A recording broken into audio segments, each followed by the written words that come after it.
Hey friends, what is good? It was about time for me to start making an IDS series to show you how I'm using it and how you might take advantage of it as well. IDS. What is IDS? Well, I have a few videos about that. I'm talking about information delivery specification, the open standard from Building Smart. So you can read more about that at Building Smart International official website, but you also can browse for different older videos that I created, and you can understand better how I'm using IDS from different perspectives and other things, other videos I made about IDS. But in this video, I'm going to cover these three things. I'll try to be on point. So I'll show you what are the tools that I'm going to use and why I'm using them. What are we going to check? And I will start with the first specification, which is going to be about IFC project. Now, if you want to learn much more about these things, I recommend you to go here to BIMvoice.com and have a look at this. You're going to understand how I might be able to help you if you're serious about getting your openBIM game to the next level to make your projects more effective and save time when working with IFC. From here, you can click on this button right here, and you are going to reach the BIMvoice Academy, where we are helping many people. You see, we are getting close to 370 people. And yeah, you can read all these details. I recommend you to play this video, read these testimonials from here, watch these videos. You can learn a lot, and you can see how others are succeeding. Now, back to business. Here, the tools that I'm going to use are this. These are the tools that I used on my 1 billion euros project over the past 3 years with great success. My main tool is BonsaiBIM. Of course, this is an IFC native authoring tool, but I use it as a BIM coordinator. So I never, or yeah, maybe I did sometimes, but most of the time I didn't use it for authoring. I use it for BIM coordination, okay? For IFC coordination. Because being an IFC native tool, it means that it can understand only IFC models, nothing else.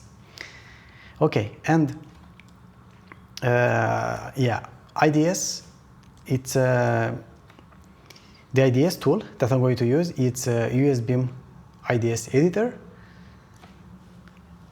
which is the best tool, the best IDS editor that I found over time since I started to use it. So I definitely recommend you to use this as well. It's free, of course. And they do have a tool which is called IDS Validator, which is you have to pay for, but you can have a trial for 3 months or something like that. And then you can choose if you want to pay for it. It might make sense if you want to have a more streamlined workflow, but if you're good to do the same thing that I'm doing, which is creating the IDS on this platform, downloading it and run it in Bonsai, right? You can do the same and keep it for free forever as long as they are going to leave it like this. Okay, so this is the IDS, right? And that's kind of what it is. I don't have anything else. I use also Google Gemini here. I'll show you soon why when we get there. I use it to explain some things quickly, but these are the main tools for this workflow. And yeah, sorry to break it to you, unfortunately not enough people are checking their data. Unfortunately, they don't do it. It's so sad, but it is what it is, and we have to start somewhere. So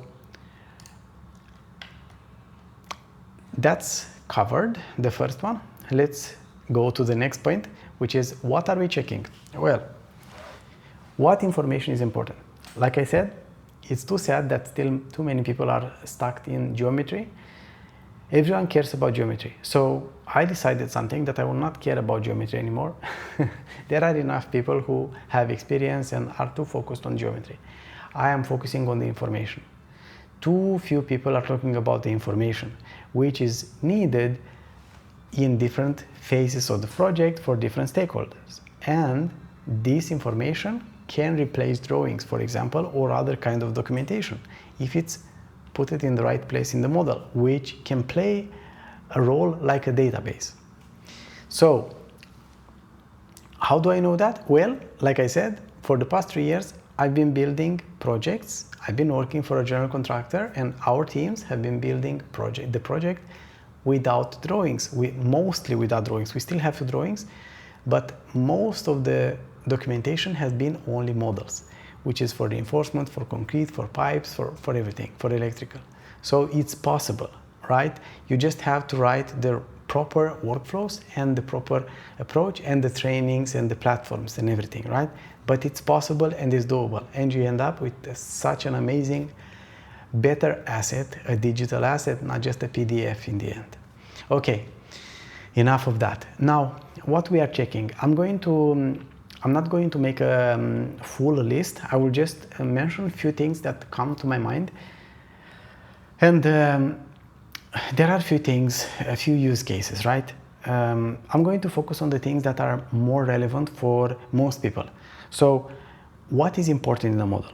If we have the right classifications, if we have materials, if we have quantities, a lot of people can find these models extremely useful. You might be surprised, but most of models don't have it. And if they have it under a custom property set, which is sad, unfortunately, but it is what it is, I guess, right? It's still better to have it there than not have it at all. So, who could use this information? Where? The designers, the contractor who is building, the building team, the people who are producing reinforcement could take that information.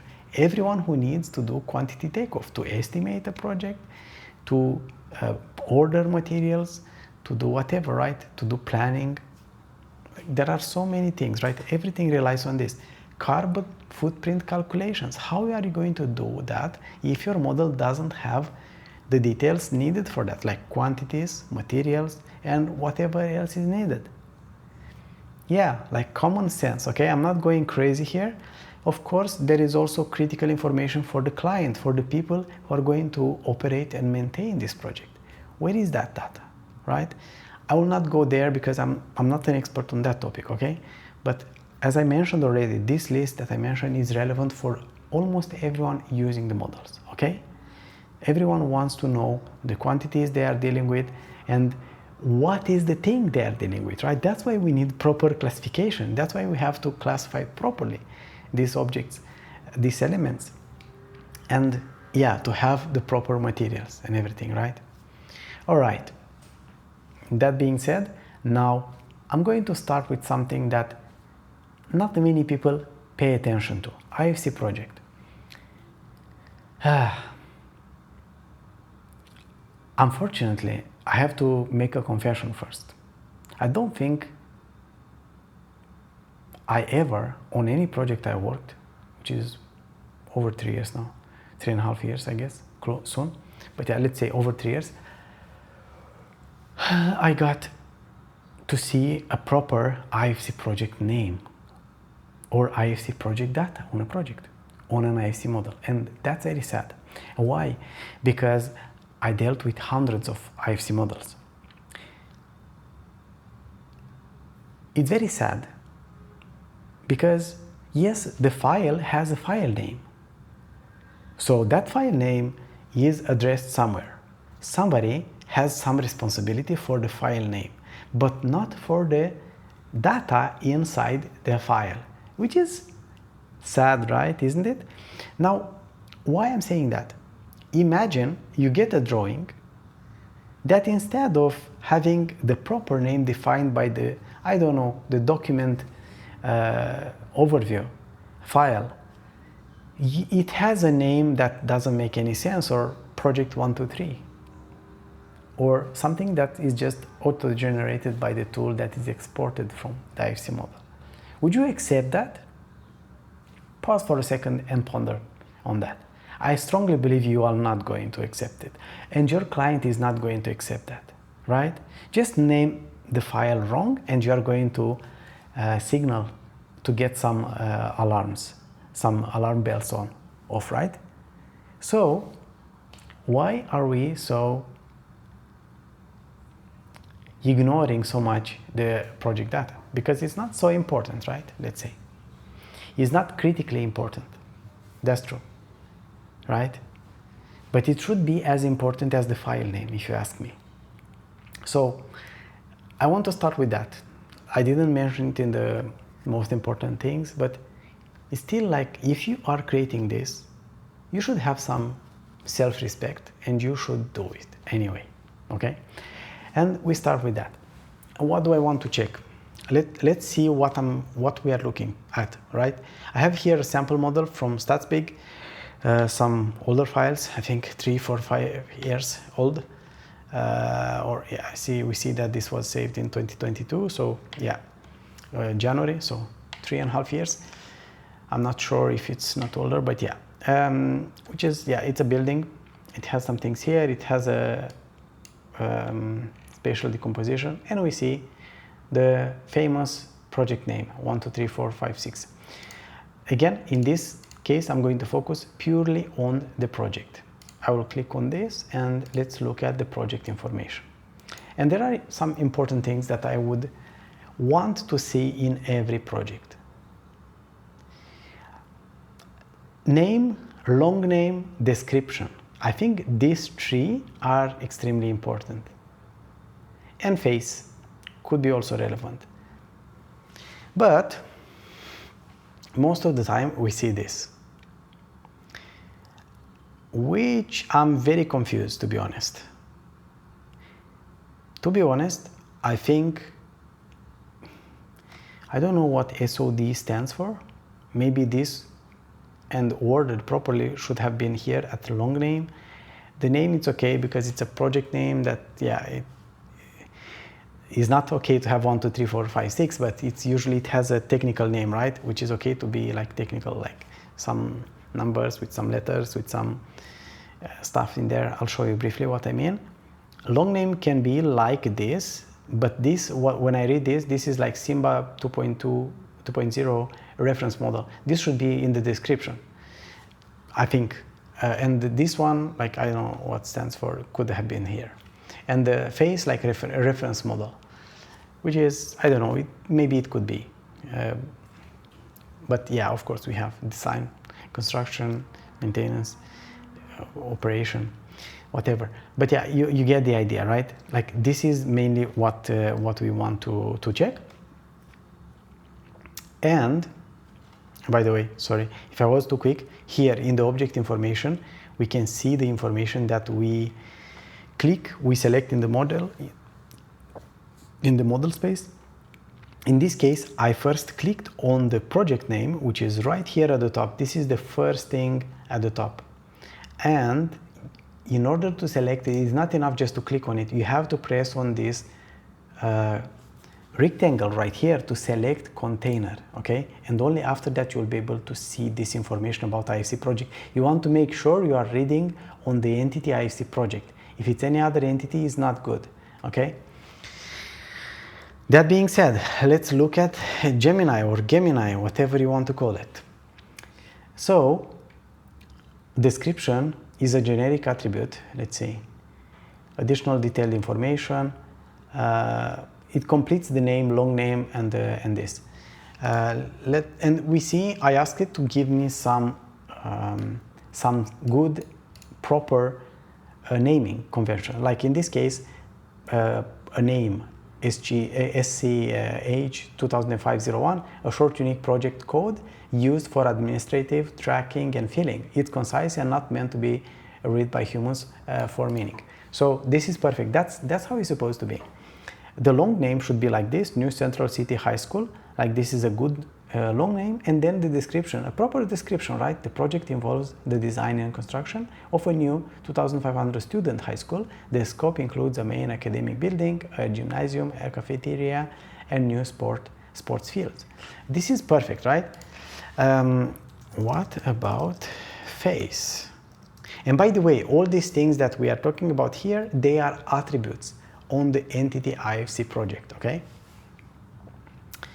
And the phase, we can have, yeah, design, development, construction, bidding, yeah. In this case, it's a sample reference model, so yeah. But these are the kind of things. If you put this, you're going to be among 0.0001% in the world of people creating IFC models. Isn't that crazy? Don't you like to be, wouldn't you want to be special? Just go ahead and try it. You're going to really impress everyone. But it's not about impressing, it's about doing your job right, with pride, being proud of the quality of your work. That's what it's about. Okay.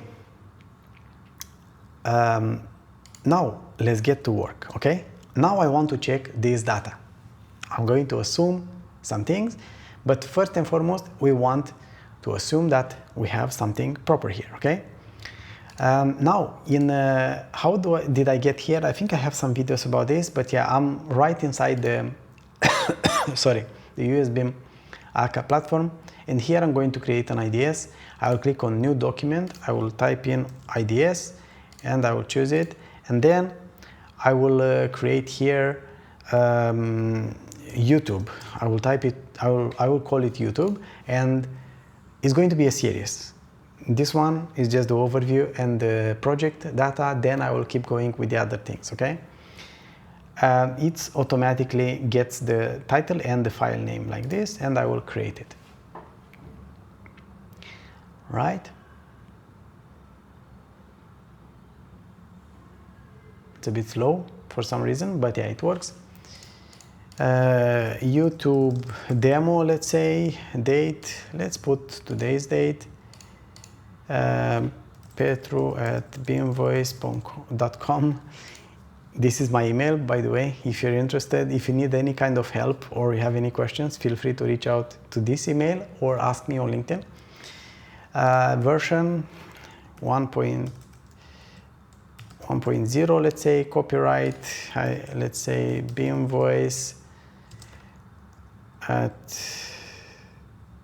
2025. I don't know, let's just leave like that. Milestone, which milestone is this? Demo, let's call it the demo. And again, purpose, teaching or training. Anyway, it's good to add this kind of information. The more information you add, the easier this information is going to be understood by other stakeholders. So this is extremely important. Now, if I go here and click on report, we can see here who has created this. This is extremely important because you can also generate a Word document or a PDF from the IDS, which is extremely cool because you can add this to your BIM execution plan or exchange information requirements, whatever. All right, so now let's start with specifications, okay? And I'll call this project data. Which version do I use? I think this is an IFC 4. Let's double check. Yeah, we see here schema, IFC 4. Instructions, all these things, you can write instructions here. If you encounter any challenges when somebody is using them or don't understand something, I recommend you to do that. How do this work? Okay, so now I'm creating one specification. In this specification, I'm going to check if we have an IFC project and if it has the right name and long name and these kind of things, okay? First, I'm going to check if we have them, and then I will also show you how we check the values. In every specification in IDS, on this platform, each platform shows you this differently. It shows you differently this name, like general, filters, and requirements. But in the end, the term, like in IDS, in every specification has two things. It has applicability. What are you looking for? Which things you want to apply requirements to, and requirements which you are applying to the things that you are looking for, okay? So these two things are extremely important. You define, hey, I have this specification and I'm looking for these things and I expect these things to have these requirements. If they don't have it, then it will yield that they don't meet the requirements. So filters is the applicability part where we filter, where we are looking for the thing, we specify the things that we are looking for, and then in the requirements, we specify which are the requirements they are supposed to meet.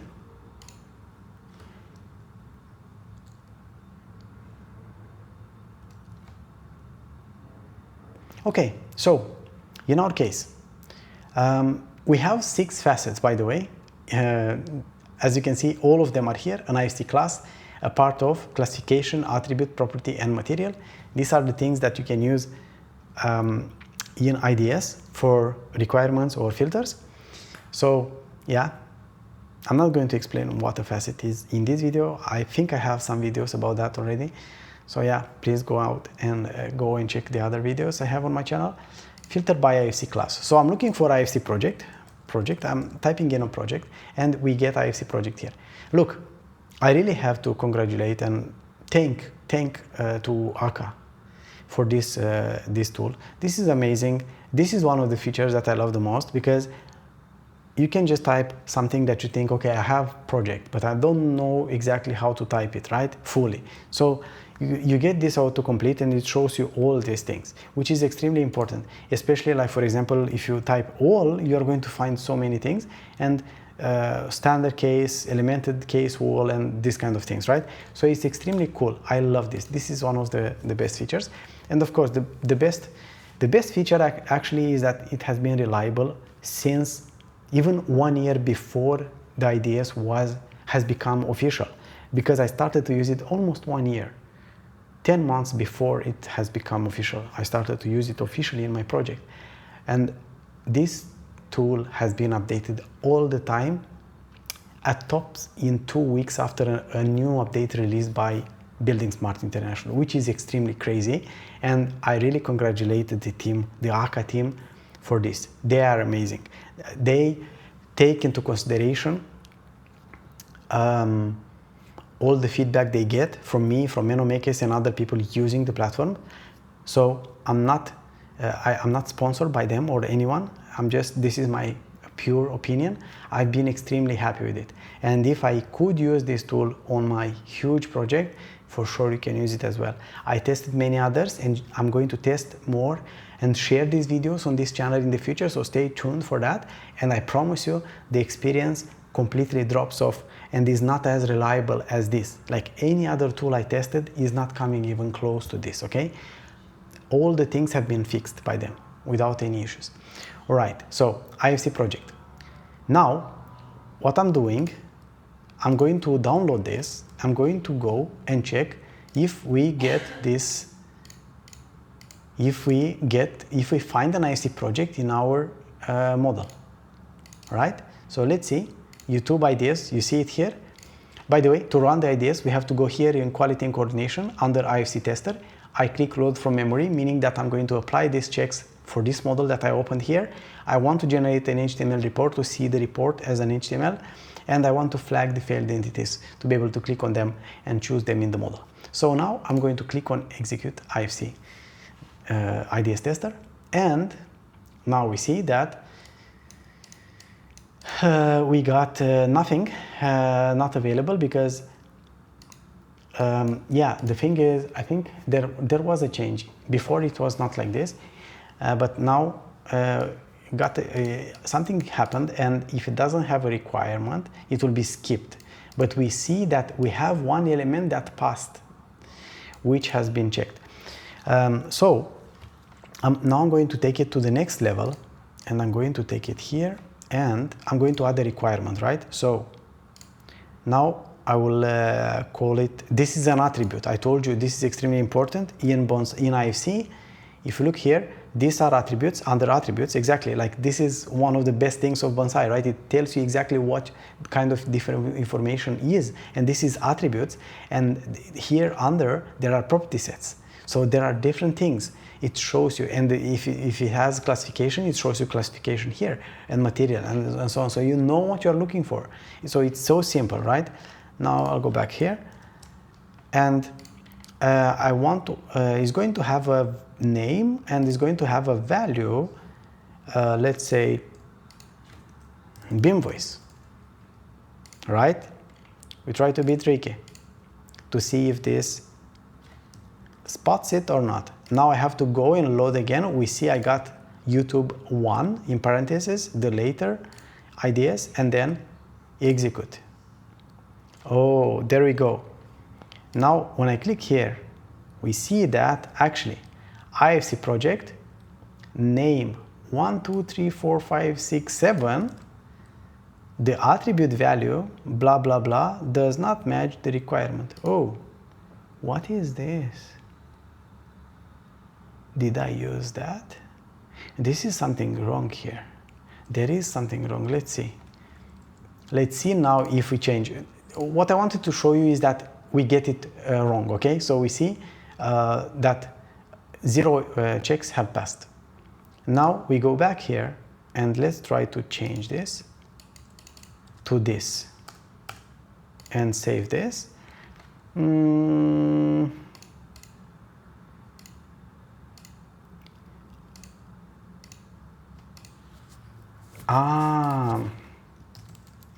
Of course, name.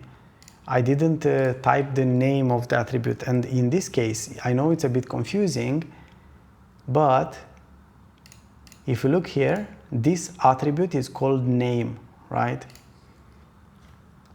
So that's why we got that.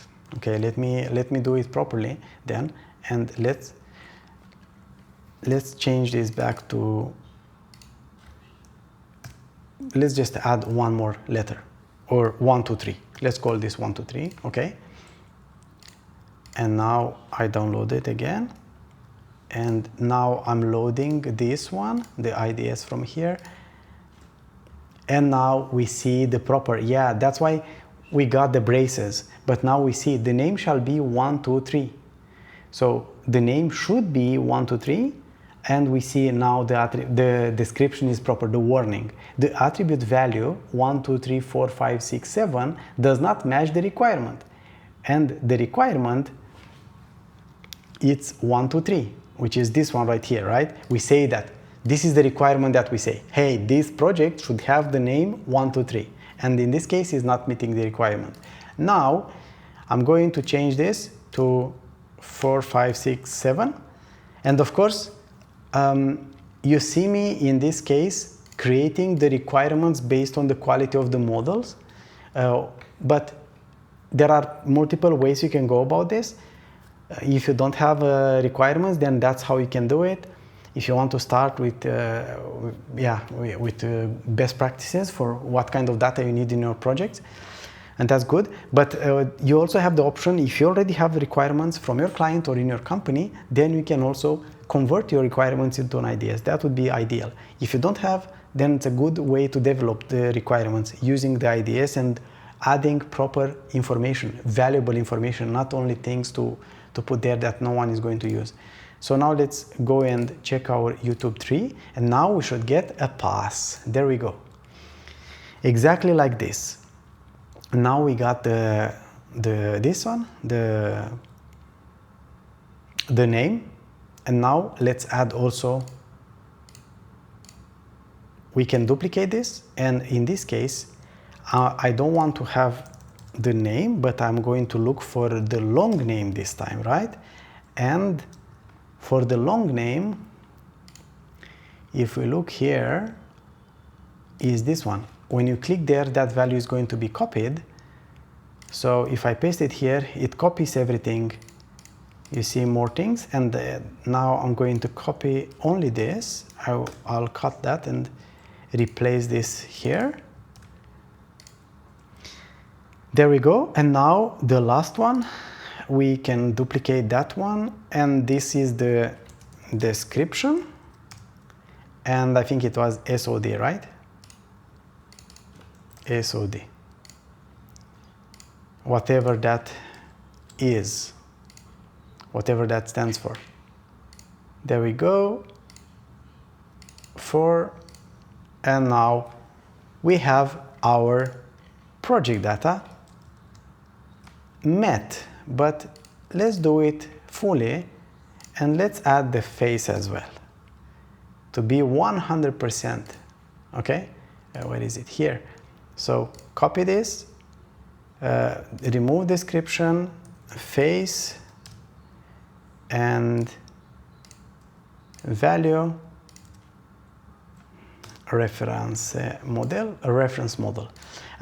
We can also add a pattern. If we have different namings, we can create a regex code and we can add that pattern instead of adding a specific name. But if you want to check specifically for an exact name, then this is the best approach. You type in the proper name. Otherwise, you can also use this. I don't know, if you have like a pattern that you have your names, like a naming convention or something like that, you can condense into a regex. All right. And now I'm going to go here and go here and go here, and there we go. And that's how, my friends, we are securing our project data. You know, something cool you could do is actually to create exactly this information, this IDS, even if your IFC model doesn't have it properly, but this is the great start to do it. You do it like you create the requirements before, and then when you are exporting in the future and checking, this is how you know what information you can add to your project data. And that's how you can fix it, right?